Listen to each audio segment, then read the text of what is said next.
Selamat malam para netizen dimanapun kita berada, salam inspirasi bagi kita semua. Wah, ini menarik begitu, apa yang ditulis oleh Ibu Megawati terkait judulnya Kenegarawanan Hakim Mahkamah Konstitusi.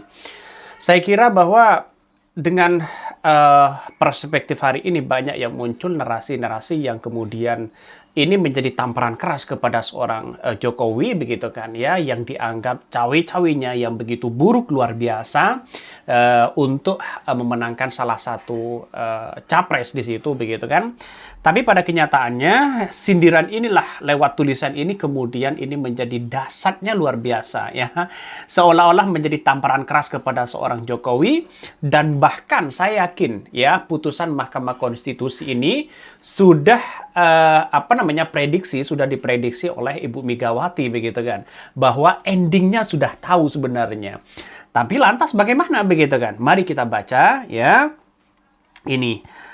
Rakyat Indonesia sedang menunggu dan akan mencatat dalam sejarah bangsa apakah Hakim Mahkamah Konstitusi dapat mengambil keputusan sengketa pemilu presiden dan wakil presiden sesuai dengan hati nurani dan sikap kenegarawanan, ataukah membiarkan praktek elektoral penuh dugaan penyalahgunaan kekuasaan abuse of power dalam sejarah demokrasi Indonesia. Ini yang saya baca ini nanti teman-teman kita pahami betul begitu kan ya. Di tengah penantian lahirnya keadilan sejati di Mahkamah Konstitusi, perhatian saya tertuju pada sebuah patung Dewi Keadilan. Patung itu ditaruh ya di samping meja ruang rapat kediaman saya agar mengingatkan pentingnya keadilan hakiki tanpa ya balutan kepentingan lain kecuali keadilan itu sendiri. Patung Dewi Keadilan yang saya beli ketika berada di Amerika Serikat itu mengandung beberapa pesan kuat. Pertama, mata Dewi Keadilan tertutup kain, mata tertutup menghadirkan keadaan gelap, agar tak tersilaukan oleh apa yang dilihat mata. Dengan mata tertutup itu, ya terjadi dialog dengan hati nuraninya dalam memutuskan perkara dengan tidak membedakan siapa yang berbuat. Wow. Saya kira pertama, terkait dengan dugaan yang kemudian muncul hari ini. Keadilan, saya garis bawahi, itu adalah keadilan. Artinya apa? Artinya cawe-cawe dari seorang presiden begitu kuatnya luar biasa untuk memenangkan salah satu calon. Ya, saya garis bawahi apa yang kemudian dikutip oleh Ibu Megawati, yaitu keadilan. Yang kedua adalah masalah putusan dari Mahkamah Konstitusi. Ibu Megawati sudah paham bahwa putusan Mahkamah Konstitusi mereka tetap menangkan seorang Prabowo Gibran di situ begitu kan, yang begitu kuat begitu kan ya. Yang kemudian saya tafsirkan seperti itu begitu. Kedua, timbangan keadilan sebagai cermin ya keadilan substantif. Ketiga, pedang yang diturunkan ke bawah menegaskan bahwa hukum bukanlah alat membunuh, tetapi didasarkan pada norma etika, kesadaran hukum, dan tertib hukum serta keteladanan para aparat penegak hukum. Alangkah indahnya Dewi Keadilan. Ya, saya kira ini akan menjadi catatan luar biasa begitu kan ya, ketika melihat dengan sebuah tulisan yang sangat luar biasa begitu dahsyatnya begitu kan. Hakim Mahkamah Konstitusi kena, Presiden Jokowi cawi-cawinya mereka kena begitu kan. Ini Pancasila merupakan falsafah pembedaan yang terlahir dari dialog kritis antara Bung Karno dengan Pak Marhain ya. Dari disitulah gagasan keadilan itu ditempatkan secara ideologis. Keadilan dalam perspektif ideologis harus dijabarkan ke dalam supremasi hukum, budaya hukum, tertib hukum, institusional, lembaga penegak hukum, dan keteladanan aparat ya penegak hukum menjadi satu kesatuan supremasi hukum. Sumpah Presiden ya dan Hakim Mahkamah Konstitusi menjadi bagian dari supremasi hukum, namun bagi Hakim Mahkamah Konstitusi, sumpah dan tanggung jawabnya lebih mendalam dari sumpah seorang presiden.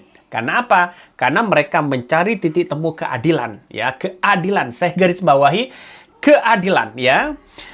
Bahkan ya karena itulah persyaratan menjadi Hakim Mahkamah Konstitusi juga lebih berat, yakni tidak hanya menjalankan seluruh peraturan perundang-undangan dengan seluruh seluas-luasnya sesuai dengan undang-undang, tetapi juga ditambahkan syarat lain, yakni memiliki sikap kenegarawanan. Dengan sikap kenegarawanan tersebut, Hakim Mahkamah Konstitusi bertanggung jawab ya terhadap terciptanya keadilan substantif ya, yang menempatkan kepentingan bangsa dan negara sebagai hal yang paling utama. Dengan tanggung jawab ini, keputusan Hakim Mahkamah Konstitusi atas sengketa pemilu presiden dan wakil presiden Pilpres sangat ditunggu rakyat Indonesia. Apakah keadilan substantif dapat benar-benar ditegakkan? Atau sebaliknya, semakin terseret ke dalam pusaran tarik-menarik kepentingan kekuasaan politik. Wow. Jadi artinya apa? Artinya kalau saya tafsirkan begini. Putusan dari Mahkamah Konstitusi endingnya sudah tahu siapa mereka, begitu kan. Yang kedua, masalah keadilan. Cawe-cawe dari seorang Jokowi yang begitu kuat, begitu kan, yang hari ini memenangkan salah satu calon. Percuma ada Mahkamah Konstitusi, percuma ada hukum yang ada selama ini, tapi kalau tidak menegakkan secara bagaimana supremasi hukum benar-benar ditegakkan di situ, begitu kan ya. Apalagi ya terseret pada kepentingan-kepentingan tertentu. Wah, saya kira ini menjadi tamparan keras kepada presiden. Ya nih, etika presiden, budayawan dan rohaniawan ya fans Magnis Susono menyampaikan bahwa ada unsur yang merupakan pelanggaran etika serius dalam pelaksanaan Pilpres 2008. Etika merupakan ajaran keyakinan tentang baik dan tidak baik sebagai cermin dari kualitas manusia sebagai manusia. Tuntutan dasar terhadap pentingnya etika dituangkan dalam tuntunan hukum tersebut berlangsung terus dalam sejarah peradaban umat manusia, tidak memperlihatkan hukum yang berlaku sama saja dengan pelanggaran etika. Tanggung jawab penguasa seperti presiden terhadap etika sangatlah penting. Presiden memegang kekuasaan atas negara dan pemerintahan yang sangat belah besar. Bahkan karena itulah penguasa eksekutif tertinggi ya tersebut dituntut standar dan bertanggung jawab etikanya agar kewibawaan negara hukum ya tercipta. Dalam tanggung jawab presiden itu maka persoalan berkaitan dengan keselamatan seluruh bangsa dan negara berada di pundak presiden.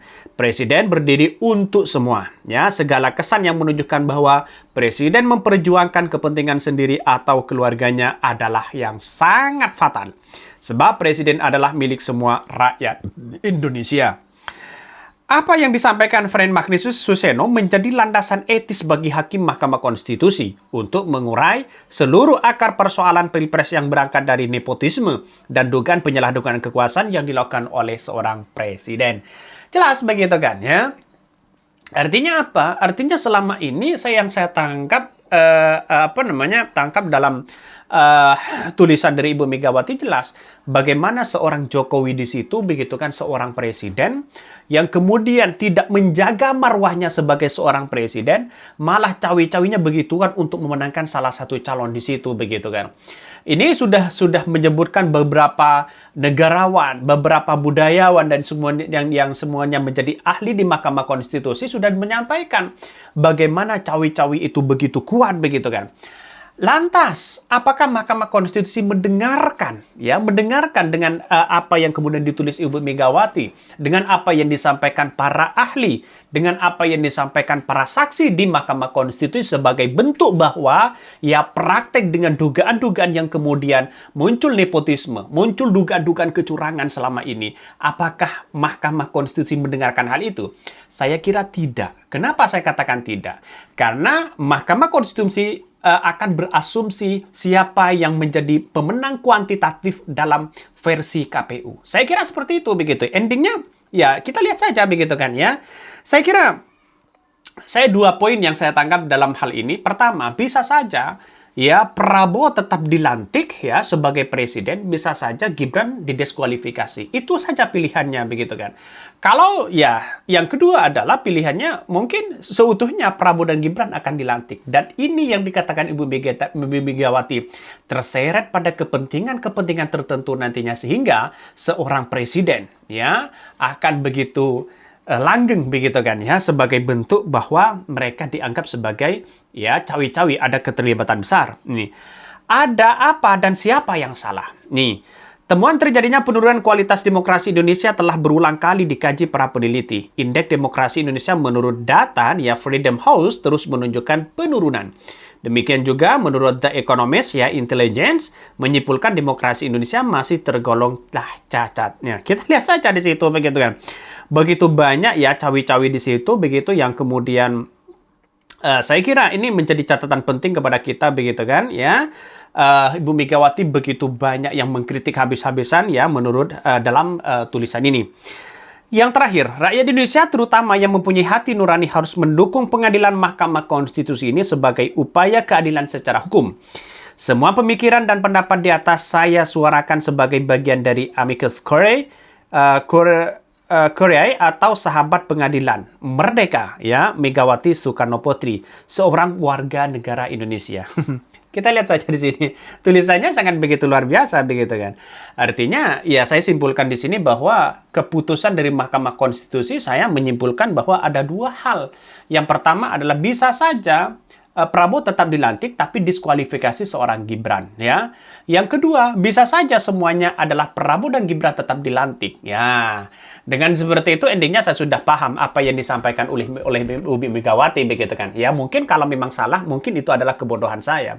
Tapi yang jelas, penafsiran-penafsiran seperti ini, saya kira tidak akan pernah, endingnya sudah tahu bagaimana rakyat Indonesia melakukan hal-hal itu, begitu kan, ya. Mungkin itu yang kami sampaikan ya, tonton terus channel dari Podcast Rakyat ini karena ada berita-berita menarik dan viral setiap harinya. Salam para netizen, salam inspirasi bagi kita semua. Jangan lupa di subscribe channel YouTube dari Podcast Rakyat ini.